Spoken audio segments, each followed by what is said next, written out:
Baik, bismillahirrahmanirrahim. Assalamualaikum warahmatullahi wabarakatuh. Mari kita lanjutkan perkuliahan kita. Oke, topik perkuliahan kali ini adalah studi kasus pengukuran kinerja proses. Materi ini saya dapatkan dari internet dengan sumbernya adalah sebagai berikut.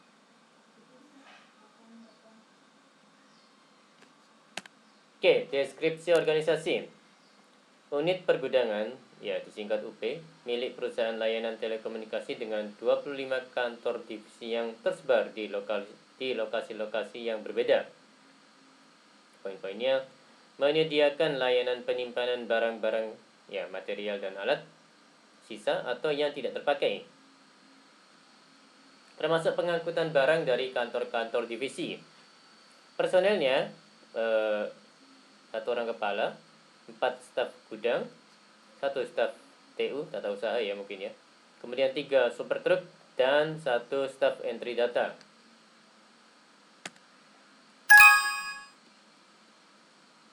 Ya, masuk ke deskripsi proses. Staf divisi menelpon UP. Mohon maaf.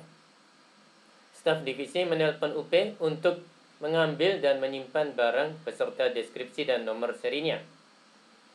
Staf divisi juga dapat meminta kapan waktu pengambilannya. Jika tidak diminta, waktu pengambilan ditentukan oleh staf TU UP. Sopir truk yang ditugaskan datang ke kantor divisi untuk mengambil barang. Ya, sopir truk yang ditugaskan datang ke kantor divisi untuk mengambil barang. Identitas barang dicocokkan dulu. Kemudian sopir memuat barang ke truk dan menandatangani tanda terima serta menerima surat transfer barang. Oke, lanjutan deskripsi proses ya Mas dan Mbak. Sekembalinya truk di UP, staf gudang menurunkan barang, mencatat barang asalnya dan tanggal masuknya. Staf gudang menyerahkan form yang telah ditandatanganinya ke staf entry data untuk input data ke sistem inventarisasi. Setiap akhir bulan, UP mengirimkan laporan inventaris ke setiap kantor divisi yang berisi daftar barang milik divisi yang disimpan oleh UP. Mohon maaf. Staf divisi memeriksa laporan. Jika ada kejanggalan atau kesalahan, ia melaporkannya ke kepala UP yang mencatatnya ke buku log keluhan.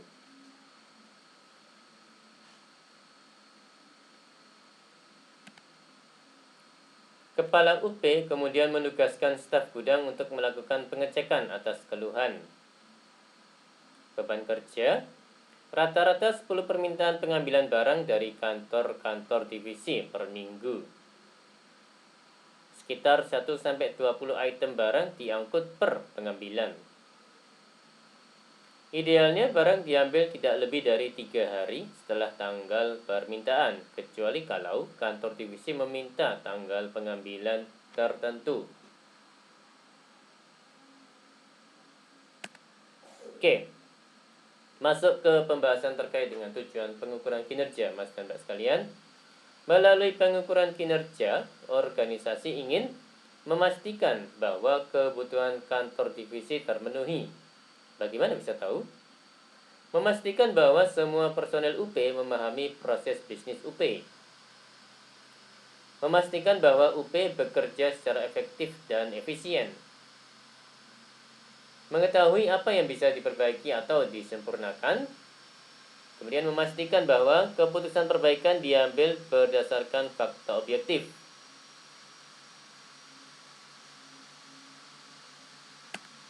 Oke, bagaimana memulainya? Ya, dimulai dengan identifikasi dan pemahaman proses. Ya, diidentifikasi dulu, kemudian masing-masing personel perlu memahami proses yang ada gitu ya, Mas dan Mbak.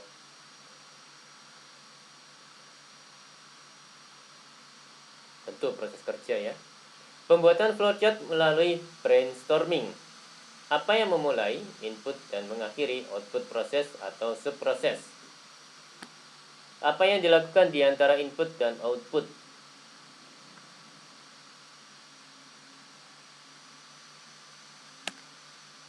Ya, ini ya flowchartnya, Mas Tanber. Jadi ini ada kolom, ada staf TU, ada sopir, ada staf gudang, ada staf entry data, staf divisi, dan kepala UP gitu ya Mas dan Mbak sekalian. Untuk yang staf TU ini terima permintaan dan buat jadwal, kemudian jadwal pengambilan gitu ya. Ya, ini staf divisi, telepon permintaan pengambilan barang. Untuk yang sopir, pergi ke lokasi pengambilan, kemudian cek dan transfer barang, angkut barang, pulang ke gudang, dan turunkan barang gitu ya. Untuk yang staf gudang, periksa dan catat barang, form penerimaan barang, kemudian simpan barang di gudang. Yang form penerimaan barang ini diserahkan ke staf entry data, dan staf entry data update daftar inventaris, kemudian mencetak laporan inventaris, kemudian melaporkan ya laporan inventaris ya. Kemudian laporan ini diserahkan ke staf divisi gitu ya, kalau saya tidak salah. Ya, ini staf divisi memeriksa laporan inventaris. Kalau misalnya cocok, ya berarti ya berhenti gitu ya di sini. Kalau misalnya tidak cocok, berarti laporan kesalahan inventaris. Ini kemudian kepala UP mencatat keluhan di log, kemudian log pengecekan ulang, kemudian mohon maaf, log pengecekan ulang ini akan apa namanya ya, dicek gitu ya sama staf gudang, kemudian staf gudang melakukan pengecekan barang, kemudian merevisi daftar inventaris ya, dan diserahkan ya apa namanya revisinya itu ke pihak staf entry data, dan staf entry data update daftar inventaris yang baru ya yang sudah direvisi, kemudian berhenti. Seperti itu Mas Tanda. Flowchart cari kegiatan yang terjadi di UP. Kinerja apa yang penting? Apakah output atau produk atau jasa yang dihasilkan UP? Laporan inventaris untuk tiap kantor divisi, pembersihan atau pengambilan dan penyimpanan barang dari kantor divisi. Apakah kriteria keberhasilan tujuan dari kedua output? Laporan inventaris yang up to date dan akurat. Kemudian pengambilan barang yang tepat waktu.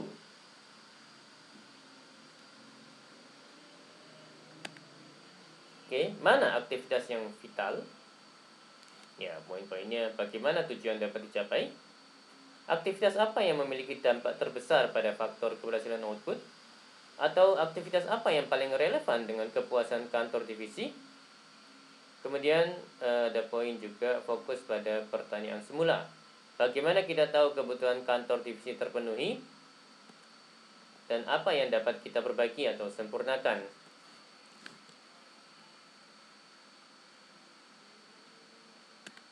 Oke, aktivitas penting. Aktivitas-aktivitas kontrol kinerja, di mana kinerja diukur. Ya,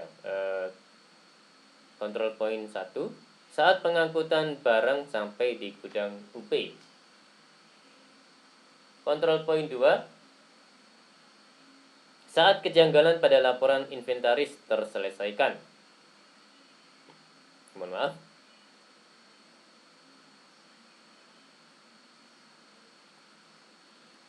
Oke, ya menggunakan flowchart yang tadi sudah disampaikan. Jadi kontrol poin 1 ada di sini ya, Mas dan Mbak ya. Kemudian kontrol poin 2 kalau di slide ini ada di sini. Ya, ini kontrol points pada aktivitas-aktivitas penting. Yang ini sampai sini ya, sampai sini itu subproses 1, dari sini hingga bawahnya gitu mungkin ya. Maaf, adalah subproses 2. Oke, apa targetnya? Ukuran kinerja tak ada artinya tanpa standar atau target sebagai landasan pengambilan keputusan. Target UP, ya kontrol poin 1, maksimum 3 hari turnaround. Kemudian semua jadwal pengambilan terpenuhi. Kemudian pengambilan barang tepat waktu 95%. Kemudian di kontrol poin 2, tingkat keakuratan daftar inventaris 98%. Waktu penyelesaian kejanggalan maksimum 5% dari waktu untuk total kegiatan.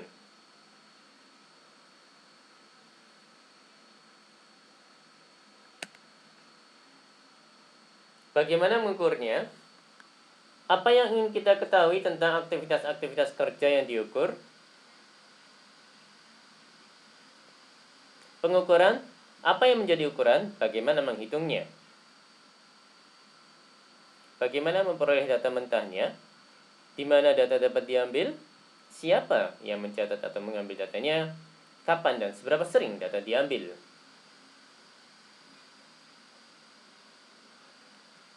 Oke, ukuran. Ya, pembahasan terkait dengan ukuran ya, Mas dan Mbak sekalian. Untuk kontrol poin 1, ukuran A, jumlah hari sejak permintaan sampai tanggal pengambilan barang. Ukuran B, 100% kali jumlah pengambilan tepat jadwal dibagi dengan jumlah pengambilan yang dijadwalkan. Ukuran C, 100% kali jumlah pengambilan barang tepat waktu dibagi dengan total pengambilan barang.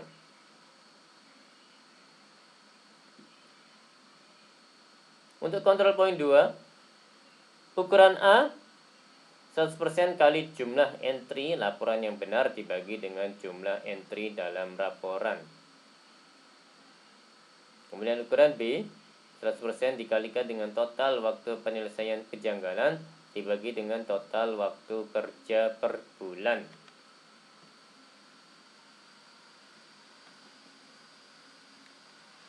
Oke, sumber data kontrol poin 1. Ukuran data A, data tanggal permintaan, kemudian tanggal pengambilan barang. Sumbernya form transfer barang, frekuensi mingguan. Untuk ukuran B, datanya jumlah pengambilan yang dijadwalkan dan jumlah pengambilan barang tepat jadwal. Sumbernya form transfer barang, frekuensi dihitung mingguan. Untuk ukuran C, datanya jumlah pengambilan barang dan jumlah pengambilan barang tepat waktu. Sumbernya form transfer barang, frekuensi dihitung mingguan.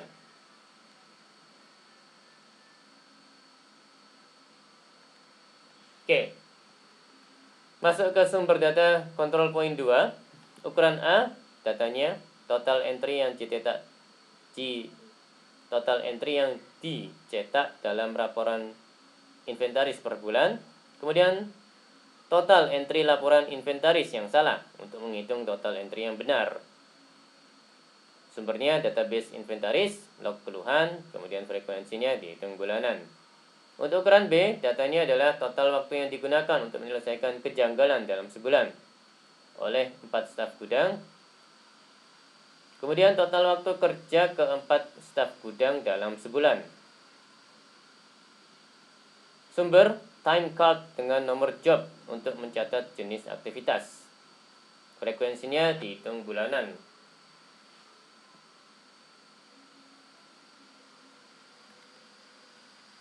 Oke, ini ya. Jadi kontrol poin 1 di sini, kontrol poin 2 di sini.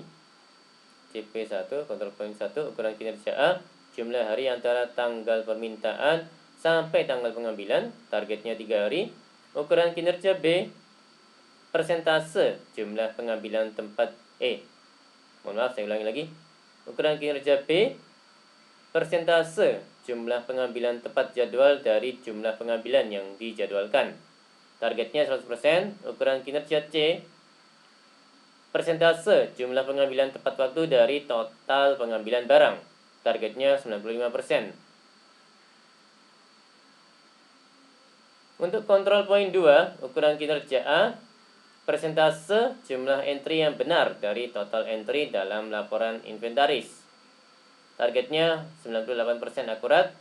Ukuran kinerja B, persentase waktu yang digunakan untuk koreksi kesalahan dari total jam kerja staf-staf gudang per bulan. Targetnya 5% waktu kerja.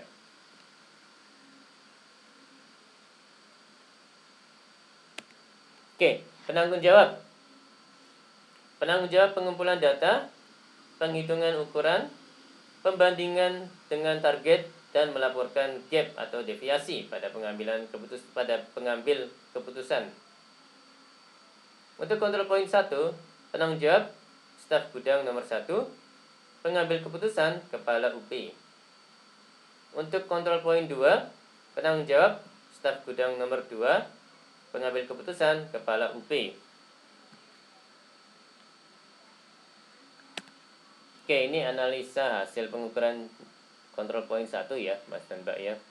Ya, ini yang ini let pick ups each week with total normal pick ups shown. Kemudian ini variation in pick up time gitu ya. Week 2. Kalau yang diagram ini ya, sumbu X-nya adalah number of days to pick up, sumbu Y-nya number of pick up gitu ya.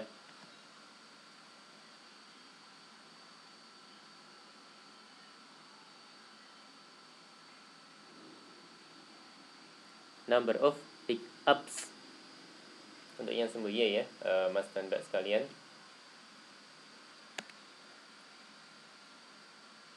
Oke, ini lanjutan.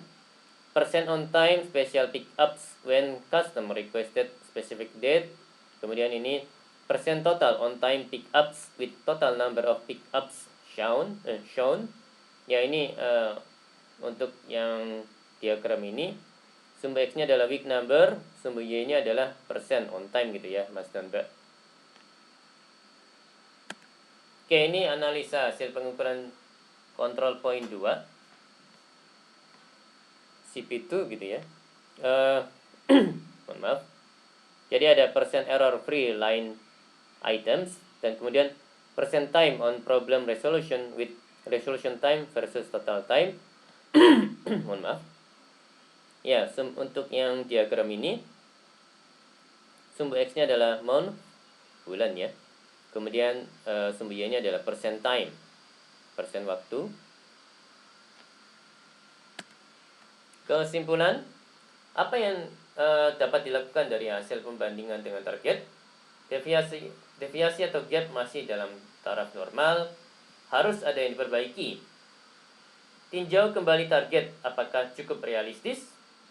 Tinjau kembali pengukuran kinerja, apakah dapat menjawab pertanyaan manajemen? Jika perbaikan diperlukan, lakukan root cause analysis.